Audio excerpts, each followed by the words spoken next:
Have you ever caught yourself endlessly scrolling, delaying the one thing you truly want to do? What if I told you that every second you waste waiting for the perfect moment is a moment you'll never get back? The harsh truth is this: tomorrow is never promised, and your time is slipping through your fingers right now. But what if the key to a fulfilling, powerful life lies in one simple shift? Focusing solely on yourself and mastering the time you have. In this video, we'll dive deep into timeless Stoic principles that strip away distractions, conquer fear, and reclaim your most precious resource, your time. If you're ready to stop wasting your life waiting for someday, hit that like button and subscribe now so you never miss a step toward true freedom and control. Number 1. The illusion of endless or tomorrow.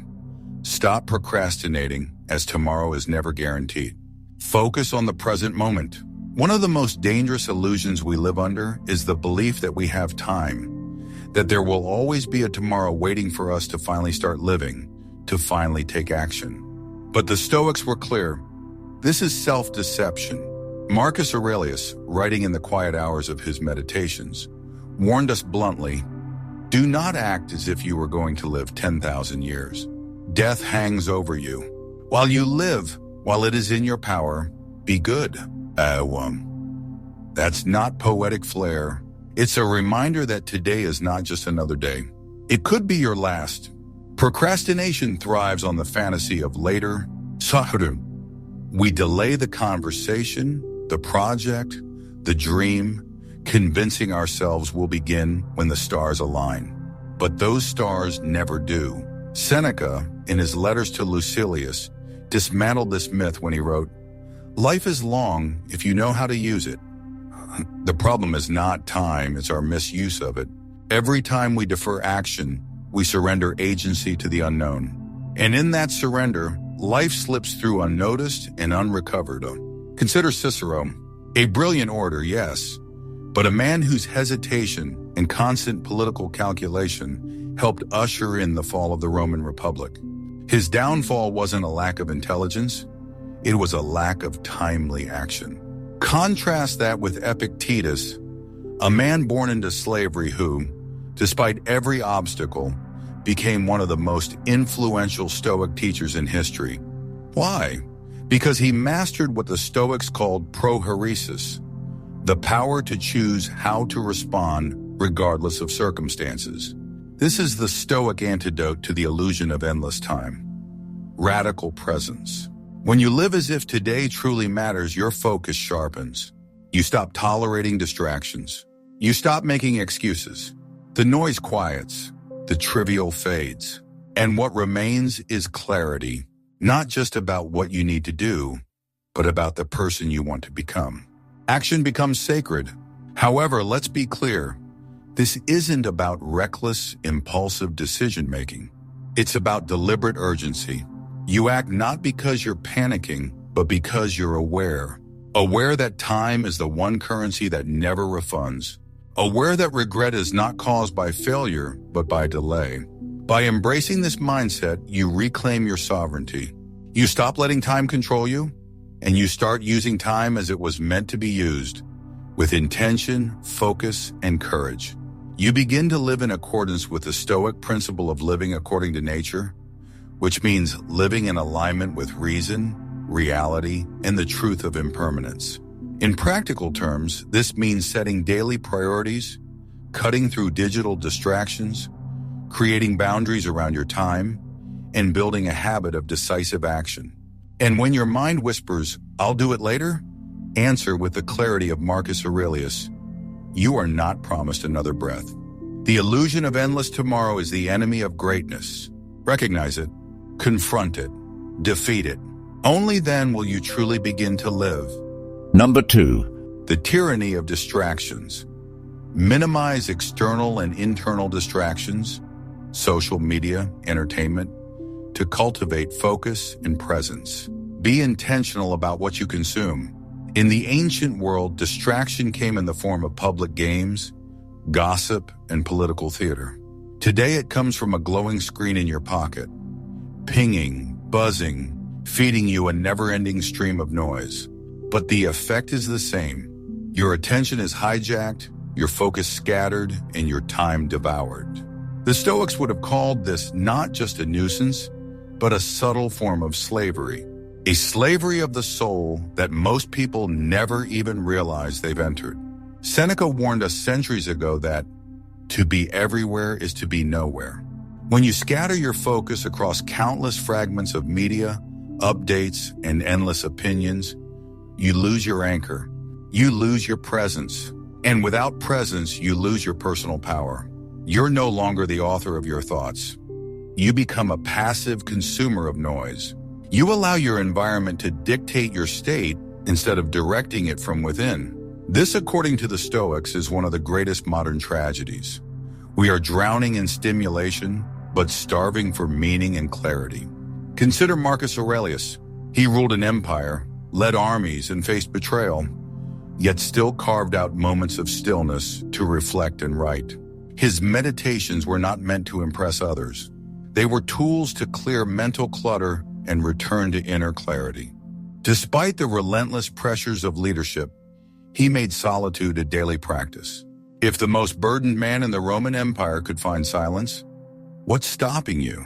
And this isn't just about screens or external noise. It's also about the constant mental chatter, overthinking, worrying, replaying old arguments, and rehearsing imaginary failures. Epictetus reminded us, we are disturbed not by things, but by the views which we take of them. In other words, even if your external world is calm, your mind can still be a battlefield. Left unchecked, internal distraction is just as destructive as any social media feed. To live without distraction is to live with intention. It means choosing your inputs, not being bombarded by them. It means unfollowing what drains you, silencing what deceives you, and turning toward what strengthens you. You cannot cultivate inner peace if you leave your mental doors wide open to chaos. You cannot build a meaningful life while tolerating the meaningless. So start small. Protect your mornings from digital intrusion. Turn off notifications that fragment your attention. Build rituals of deep focus. Daily moments where you reclaim your mind and direct it with care. Focus isn't something you magically have. It's something you build through daily disciplined decisions. And with each small act of control, you regain a piece of your mind. The Stoics weren't recluses. They lived in cities, courts, battlefields, but they trained themselves to remain unmoved, undistracted, unbroken. That is your calling too. In a world designed to distract, clarity is rebellion, attention is power, and focus, true focus, is freedom. So ask yourself, is what I'm paying attention to helping me become who I want to be? Or is it robbing me of my future? Because what you feed your mind is what your soul becomes. Guard it fiercely. Number 3. The fallacy of waiting for the perfect moment. There is no right time. Take action now, even if conditions are imperfect. One of the most seductive lies we tell ourselves is this: I'll start when the time is right. It sounds rational. It sounds responsible. But according to the Stoics, it is one of the most dangerous forms of self-sabotage, because the perfect moment doesn't exist. What exists is now, and the courage to move through it, not around it. Seneca warned about this exact illusion when he wrote, "While we are postponing, life speeds by." Sharpen, he wasn't being poetic. He was describing a mental trap. The belief that conditions must align, the stars must approve, and our doubts must disappear before we act. In reality, those who wait for certainty die with regret. And those who move through fear, despite uncertainty, live with freedom. Marcus Aurelius understood this deeply. As emperor, he didn't have the luxury of perfect moments. Plagues swept his empire, wars tore through his borders, and betrayal lurked even in his inner circle. Yet in his journal, he reminds himself, "You don't have to turn this into something. It doesn't have to upset you." This is a man who ruled the known world and still trained his mind not to react to imperfect conditions, but to rise through them. The Stoics teach us that the obstacle is the way, that what blocks our path becomes the path, So when you delay action because conditions aren't perfect, you're not being wise. You're being ruled by fear disguised as logic. Fear of failure, fear of judgment, fear of being seen starting small. But every great life is built on small, imperfect steps taken boldly. Think of Epictetus, born into slavery, crippled by physical injury, and denied any status by society. Yet he didn't wait for a better life to begin working on his mind. He began right where he was, with what he had. He reminds us, how long will you wait before you demand the best for yourself? That question is not for someone else. It's for you. Right now, there will always be something in the way. The weather won't be ideal. Your schedule will be crowded. Your confidence will flicker. But if you are constantly waiting for silence before you speak, calm before you move, or clarity before you begin, you'll never start. And that delay is what kills dreams, not failure. To embrace Stoic wisdom is to act decisively, even when conditions are messy. It's to accept the discomfort of now and push forward anyway. Not recklessly, but courageously. You don't wait to feel ready. You act to become ready. You don't wait for a sign. You create one through disciplined effort. The truth is this: if you don't act today, you'll be in the exact same place tomorrow, only with less time and more regret. So take the first step. Make the move. Speak the truth. Begin the project. Even if your hands shake, even if your voice trembles, because real growth never waits, and neither should you. Number 4. The fear of failure and its chains. Embrace failure as a learning opportunity and stepping stone to growth. Failure. The very word triggers anxiety, shame, and avoidance in most people, but the Stoics had a radically different perspective. To them, failure was not something to fear. It was something to face, understand, and use. Because what you fear controls you, and nothing controls you more completely than the fear of looking foolish, of falling short, of being seen trying and not succeeding. Seneca once said, "It is not because things are difficult that we do not dare. It is because we do not dare that they are difficult." Fear magnifies everything. It makes simple tasks feel overwhelming and ordinary setbacks feel fatal. But here's the truth. Failure itself is rarely the problem. It's our interpretation of failure that breaks us. The Stoic path is about removing that false weight, because the fear of failure is a mental prison, and one we build brick by brick. Take Marcus Aurelius. As emperor of Rome, he made mistakes, strategic, political, even personal. He admitted to his own flaws, reminding himself constantly in meditations that setbacks were part of being human. But he didn't let failure define him. He turned it into refinement. Every loss became a lesson. Every obstacle became a mirror. And consider Epictetus. He taught that if you want to improve, be content to be thought foolish and stupid. That's not just humility, it's liberation. When you no longer fear looking stupid, you are free to grow. You are free to learn, to stumble, and to keep going. And that's when real power emerges. Not in the absence of failure, but in your refusal to let it paralyze you. Because here's the reality. Every person you admire has failed. Repeatedly, publicly, painfully. What makes them different is not that they avoided failure, but that they didn't quit in its presence. They understood what the Stoics taught. The obstacle is the way, and the way forward is almost always through something uncomfortable. But let's be clear, Stoicism doesn't glamorize failure. It doesn't say all failure is good. What it does say is that failure, when used wisely, is the sharpest tool for self-mastery. It exposes your gaps. It tests your character. It teaches you what no success ever could.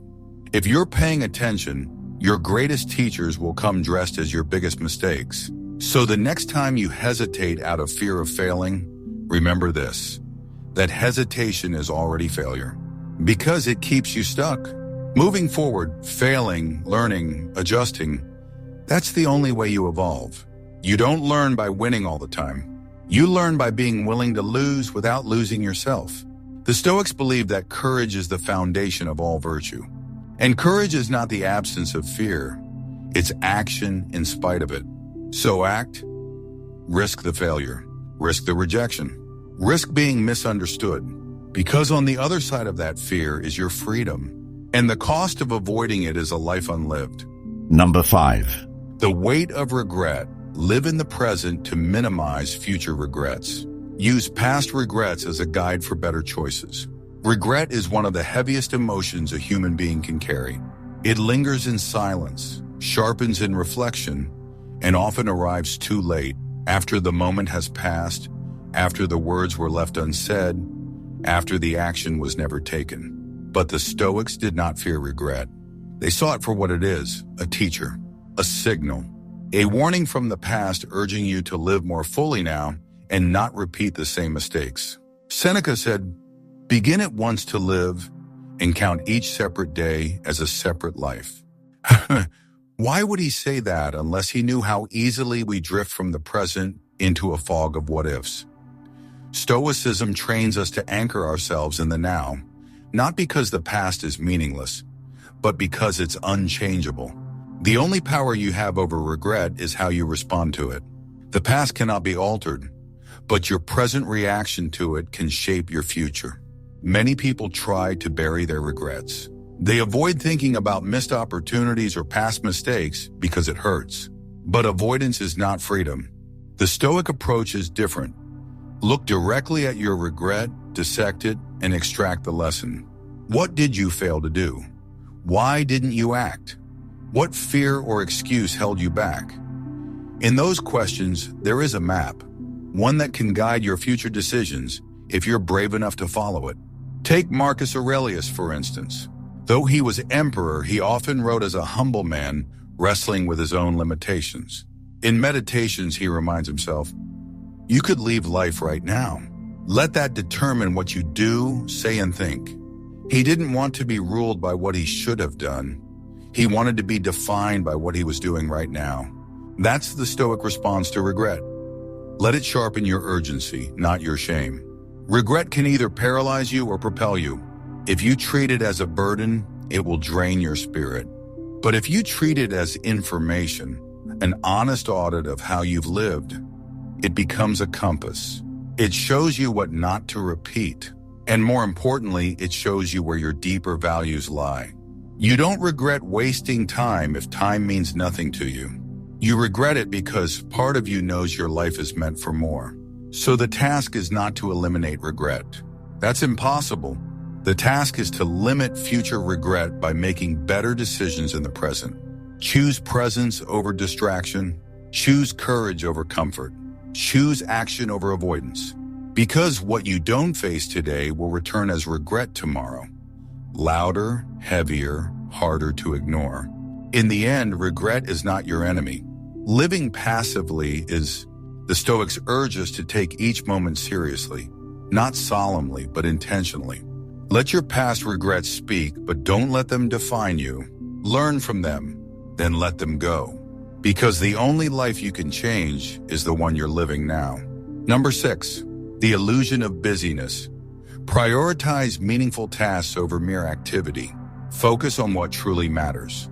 In today's world, busyness is worn like a badge of honor. If you're not rushing, you're falling behind. If your calendar isn't packed, people assume you're lazy. But the Stoics saw through this illusion. To them, motion meant nothing without direction. Effort meant nothing without clarity. And activity without intention was simply another form of distraction. An escape from stillness and the deeper questions about how we are actually living. Seneca warned us in On the Shortness of Life. It is not that we have a short time to live, but that we waste much of it. Sharpen, he wasn't being poetic. He was sounding the alarm against a culture obsessed with doing, but blind to being. We confuse busyness with effectiveness, but running fast means nothing if you're going in the wrong direction. Busyness often masks fear, the fear of slowing down, the fear of facing silence, the fear of asking what truly matters. Stoicism demands brutal honesty. Are you filling your schedule to feel productive? Or are you making progress on the few things that truly matter? Are you acting with clarity or reacting out of habit, pressure, or ego? The Stoics believed that without deliberate intention, we become slaves to noise. A day full of motion but empty of meaning is a tragedy because it looks like progress but leads nowhere. And that, the Stoics believed, is the costliest deception of all. Marcus Aurelius, ruler of Rome, arguably the busiest man of his time, still took time to reflect. In Meditations, he reminded himself to focus only on essentials. If you seek tranquility, he wrote, do less, or rather do what's necessary and do it with purpose. And that's not laziness. That's power. The power to say no, the power to direct your energy instead of being scattered by demands. Epictetus taught his students to examine not only what they do, but why they do it. First, say to yourself what you would be, and then do what you have to do. That is the Stoic blueprint for escaping the illusion of busyness. Define your aim, then cut everything that doesn't serve it. When you eliminate what doesn't matter, your life simplifies and your clarity deepens. You stop performing, you stop chasing approval. You begin to live in alignment with your values. Peace, according to the Stoics, doesn't come from doing everything. It comes from doing the right things well, with presence and integrity. So pause. Answer. Audit your life. What fills your days that doesn't feed your purpose? What urgent, shallow tasks are stealing your attention from what truly matters? Strip them away. Refocus. Recenter. Nurse because busyness feels like progress until you realize you've been running in circles. In the end, the Stoics didn't strive to be efficient machines. They strove to be intentional human beings, not scattered but grounded, not overloaded but present. If you want to reclaim your time and your mind, stop chasing busy and start choosing what matters most. Number 7, the strength of discipline. Discipline is key to bridging knowing and doing. It strengthens the mind and fosters self-reliance. Knowledge is not power, not by itself. The world is full of people who know what to do, but never do it. The real power lies in action. And the bridge between knowing and doing is discipline. That's why the Stoics place such high value on self-mastery. Because without discipline, you are a slave, not to a master, but to your own impulses. Epictetus put it bluntly, no man is free who is not master of himself. Socrates, discipline to the Stoics was the foundation of freedom. Without it, you're ruled by habit, emotion, distraction, and fear. But with it, you regain control, not just of your actions, but of your mind. You stop being dragged by life and start steering it with purpose. Discipline is the quiet force that turns clarity into action, and action into lasting character. We often romanticize motivation, waiting for the right mood or the right energy to begin. But the Stoics weren't interested in mood. They were interested in commitment. Seneca wrote, a gem cannot be polished without friction, nor a man perfected without trials. Discipline is the friction that shapes you. It is the daily resistance that builds the inner resilience to do what is hard, especially when it's not convenient or fun. Take Marcus Aurelius as a prime example. He was emperor of Rome, surrounded by luxury, comfort, and power. He could have easily indulged in excess or delegated every hardship. But instead, he woke early, practiced reflection, and wrote meditations to hold himself accountable. One passage reads, at dawn, when you have trouble getting out of bed, tell yourself, I am rising to do the work of a human being. That is discipline, not the absence of struggle, but the triumph over it. What's more, discipline doesn't just make you productive. It makes you strong. Every time you do what's right instead of what's easy, you reinforce your identity as someone who can be trusted, especially by yourself. And when you trust yourself, you become more confident, more stable, more unshakable. Discipline sharpens your focus and deepens your peace. Discipline is not punishment. It's protection. It shields you from regret. It frees you from chaos. It allows you to live with structure integrity, and momentum. And in a world that encourages indulgence and distraction at every turn, discipline becomes a revolutionary act of personal sovereignty. But it's also a daily choice. It doesn't arrive overnight. It is built slowly through repetition, through saying no to the wrong thing so you can say yes to the right one, through showing up on the days you don't feel like it, through reminding yourself that how you do anything is how you do everything. Discipline is the backbone of all consistency. So if you want to live a meaningful life, stop waiting to feel ready. Start practicing discipline, not just in your schedule, but in your thoughts, your speech, your responses. As the Stoics taught, the more you master yourself, the less you'll be mastered by anything else. Discipline is not restriction. It is the path to true power, lasting peace, and unshakable freedom. Number 8, the courage to say no. Protect your time by saying no to commitments that don't align with your values. We often believe that strength is measured by how much we can handle, how many obligations we can juggle, how agreeable we can appear. But the Stoics understood something deeper. Real strength lies in restraint, in the courage to say no. Because every time you say yes to something unworthy of your time, you say no to something essential. Your peace, your purpose, your self-respect. Seneca put it clearly. If you really want to escape the things that harass you, what you're needing is not to be in a different place, but to be a different person. That different person is someone who no longer lives for the approval of others, someone who no longer fears being misunderstood, someone who chooses inner clarity over external applause. The Stoic doesn't seek popularity, he seeks alignment. And sometimes that alignment demands refusal. Saying no is not selfish, it's strategic. And Purissinum. It's not cold, it's courageous. Because it takes far more strength to decline what is misaligned than to please everyone around you. The modern world glorifies overcommitment. It praises those who say yes to every meeting, every event, every demand. But what it rarely praises, and what the Stoics train for, is the discipline to protect your time like a sacred resource.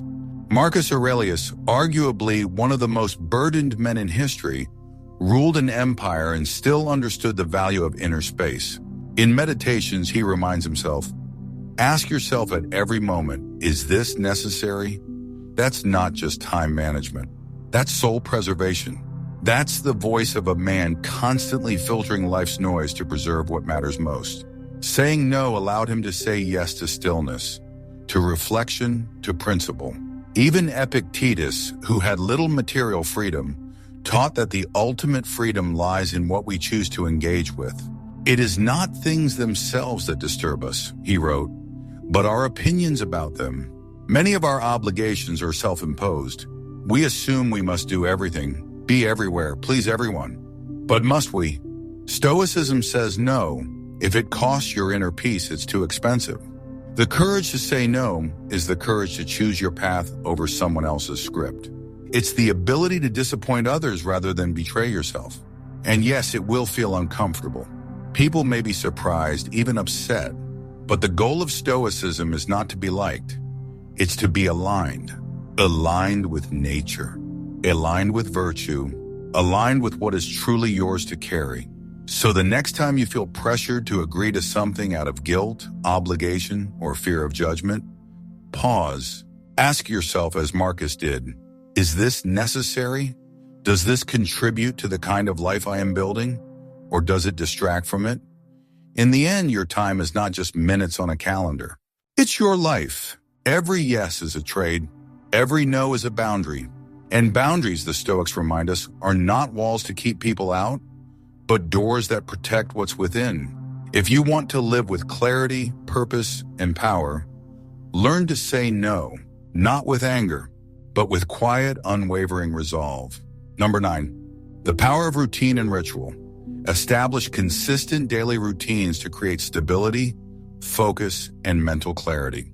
In a chaotic world, where so much is uncertain and beyond our control, the Stoics taught us to seek refuge not in results, but in rhythm, in ritual, in the daily practices that ground us, shape us, and remind us of who we are. Because willpower is unreliable. But structure, that is strength in motion. Discipline becomes effortless when supported by routine. Marcus Aurelius, one of history's most burdened leaders, still carved out time each morning to write in his journal. Not to impress others, but to center himself. In Meditations, he says, "When you arise in the morning, think of what a privilege it is to be alive, to breathe, to think, to enjoy, to love." That's not just poetic reflection. That's a ritual, a mental reset that shaped how he responded to each day. He knew that if he didn't set his mind, the world would set it for him. The Stoics weren't concerned with grand gestures. They focused on daily practices, tiny, consistent actions that built unshakable character over time. Epictetus advised his students to review their actions every night. "Don't let sleep catch you," he warned, "until you've reviewed each deed of the day." Why? Because self-awareness isn't something that happens once a year during a crisis.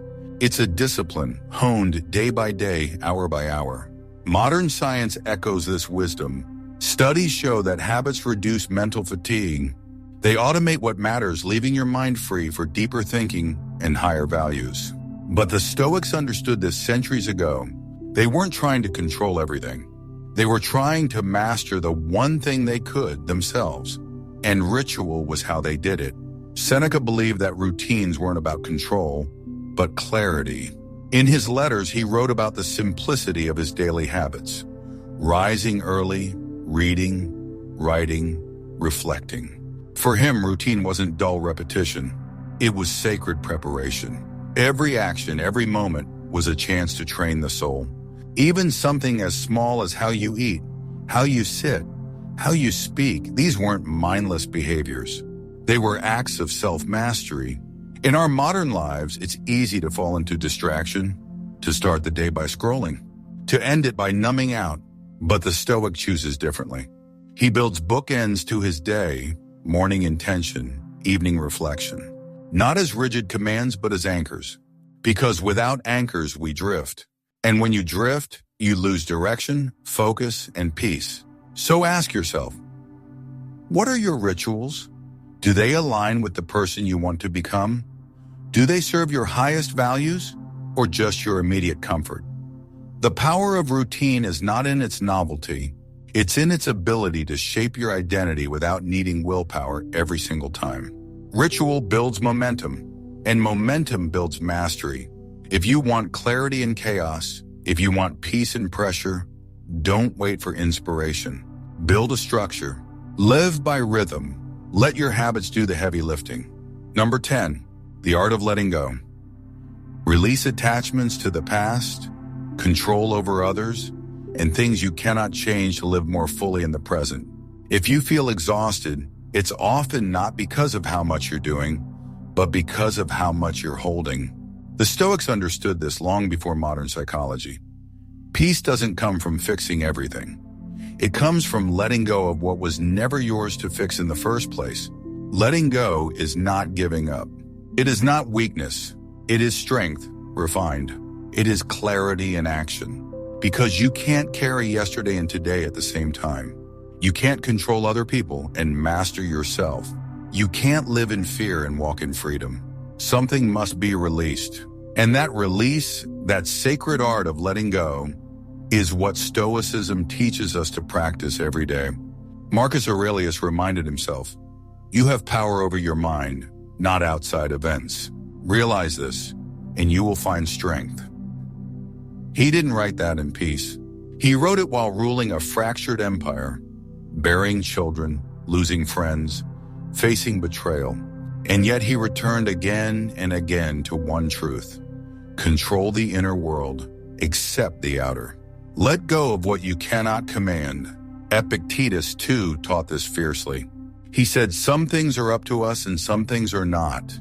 Quando, in the moment you forget this distinction, you suffer. You suffer because you're chasing what was never yours. You're trying to rewrite the past, force others to change, avoid pain entirely. But that's not power. That's illusion. True Stoic power is built on surrender, not to defeat, but to reality, to what is. Letting go of control doesn't mean you stop caring. It means you stop clinging. You stop demanding that life unfold exactly how you imagine. You stop tying your peace to outcomes you don't govern. Seneca warned, "He who suffers before it is necessary suffers more than is necessary."